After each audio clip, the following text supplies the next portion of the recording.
As a massive strategy game fan and enjoyer of the Company of Heroes series, the latest and new console release for Company of Heroes 3 had piqued my interest. With Relic Entertainment developing the game and being known for creating so many iconic strategy and tactical games, it's one that we really wanted to check out, so thank you to Sega for sponsoring us so we can bring you guys this beginner's guide, which will hopefully get you prepared to jump on the game on PlayStation 5 and Xbox Series X and S. I've always loved playing the single player campaigns in RTS games, and since this one has 2 campaigns available as well as co-op multiplayer and custom skirmish battles, this has been scratching that itch for me. But since it's now on consoles, it's a little different to get your head wrapped around the controls and the overall way the game plays. So let's get you guys up to speed on everything we've learnt and that we wish we knew sooner. And check out the link in the description down below if you want to check out the game for yourself. Let's start off with the controls, since we'll be playing on controller. I was actually pleasantly surprised by how easy it was to play on controller, especially as I'm a primary keyboard and mouse PC player. You move around the map with the left analog stick and you can pan with the right stick. Holding the right trigger and moving the right analog stick will also let you tilt the camera to your desired angle. So controlling the camera is pretty straightforward. When controlling units though, you can hover over them and you'll automatically follow them, which makes it nice and easy to watch your orders play out. To move units, you simply highlight them when looking at them with X and then press square somewhere and they'll move towards that location. You can use circle for an attack order where they will stop and engage enemies along the way, and triangle is a fast and easy way to issue a retreat order, which we'll cover more later on, but it's great to have quick access to this. Despite games like this having a lot of commands, abilities and actions to issue to the units, the game has a really good contextual menu by holding down the left trigger, which opens up a command wheel that's contextual based on what you have currently selected. So recruiting units from buildings, ordering a unit to throw a grenade, or embarking and disembarking is really easy to do and simple.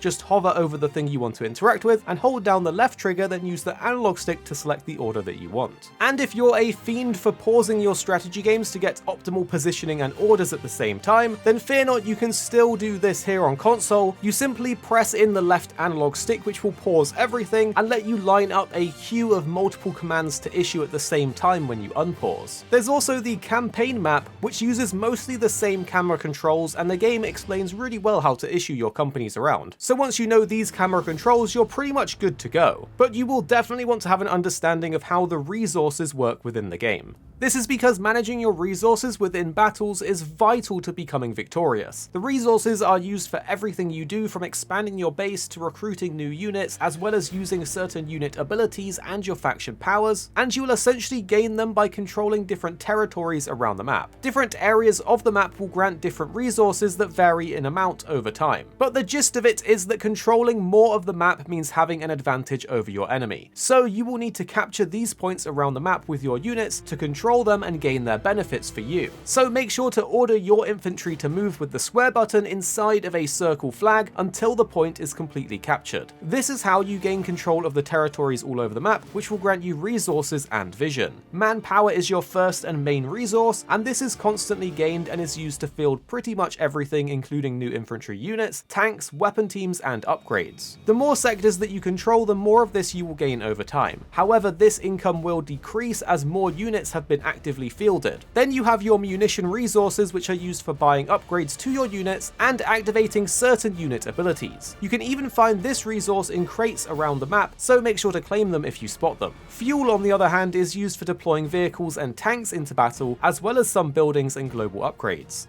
An important thing to know about capture points and getting resources is that they must connect back to your base. Think of it like a supply line. If one of the points is captured by the enemy or neutralized between your base and the resource you need, you won't be able to get the regeneration of that resource since it's been cut off. Finally, you have population, which represents how large of an army you can actively have on the map. Each unit you recruit will take up some population, and this means you cannot have infinite units out on the field at the same time. So managing the types of units you actively are using is going to be important to balance your army out between different roles. It's also worth understanding victory points. In skirmishes and custom games, there will be some starred capture points around the map. Whoever controls a majority of these points will slowly drain the points off of the enemy's score. If that number reaches 0, then the opponent wins. So make sure to keep on top of your victory points, otherwise your enemies can get a swift victory. And speaking of swift victories, let's go over how to best utilize your units on the battlefield. You may or may not know about the Veteransy system, but this is all about keeping your units alive to make them stronger. When a unit gets kills or fully wipes out an enemy unit, they will gain experience to that specific unit, leveling them up, making them even better and stronger.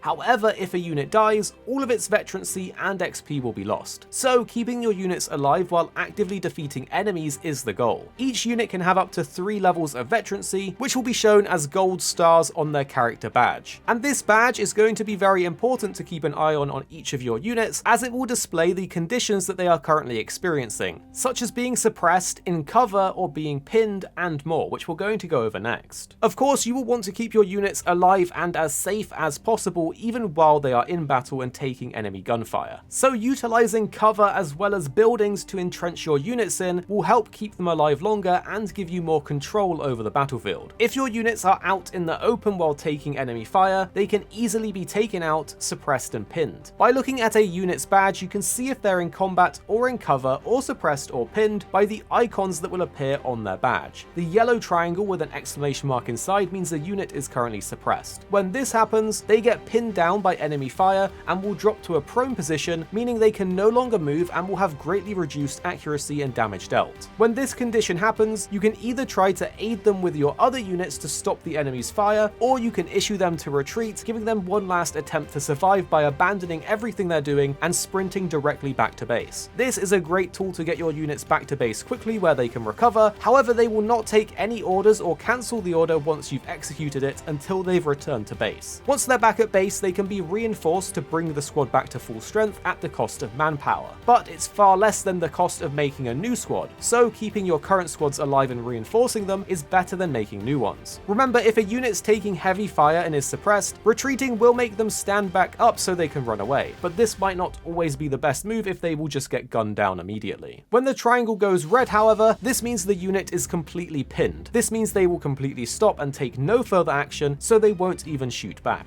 But you can help avoid this happening by having units stand in cover or in a garrison. When in battle, different objects around the battlefield can be used as points of cover for your units to give them extra protection against enemy gunfire. If they're out in the open, they're more vulnerable, so make sure to look for the green shield icon and green dots on the ground, which will provide your units with heavy cover, granting them significantly less damage received from enemy gunfire. There's also light cover around the map, which is shown by the yellow shield or by yellow dots, which will still grant some protection but just not as much as heavy cover. Also remember that the direction that your units are taking cover in relation to the enemy gunfire will still matter, so keep your flanks secured and don't let the enemy get behind your units in cover. This also applies to high ground. If a unit is fighting an enemy that is in a higher position than them, a red shield will appear that lets you know that they are in a bad position.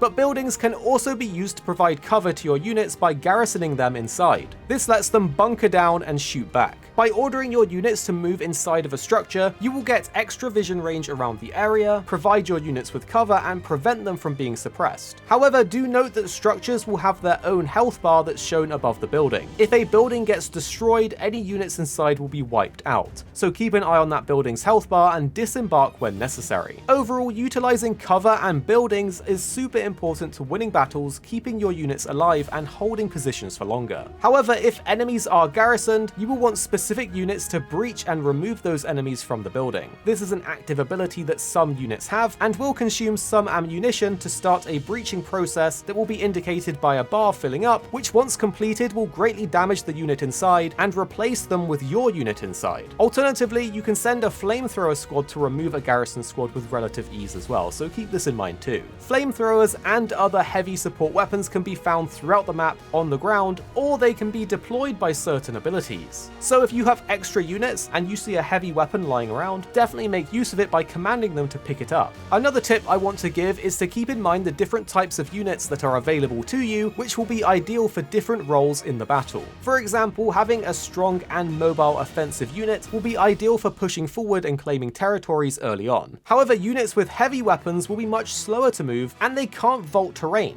so they will take much longer to push forward. So these types of units are great for defending and holding down certain points instead of rushing around the map. This is also emphasized by the map size that you're playing on. So if you're on a larger map, then faster units and vehicles will be preferable for getting around quick, while on smaller maps it's less impactful, so pick your unit types and their positions wisely. Another great thing to know on console is that by holding down the movement button after selecting a unit, you can then direct where that unit will face once they reach that point. This is great for controlling units with heavy weapons or anti-tank platforms, so they will be facing the correct way and shoot as soon as the enemy comes within range. So if you enjoyed these tips, hit that like button down below and subscribe for more. And the 2 videos on screen now, we think you'll really enjoy if you did enjoy this one.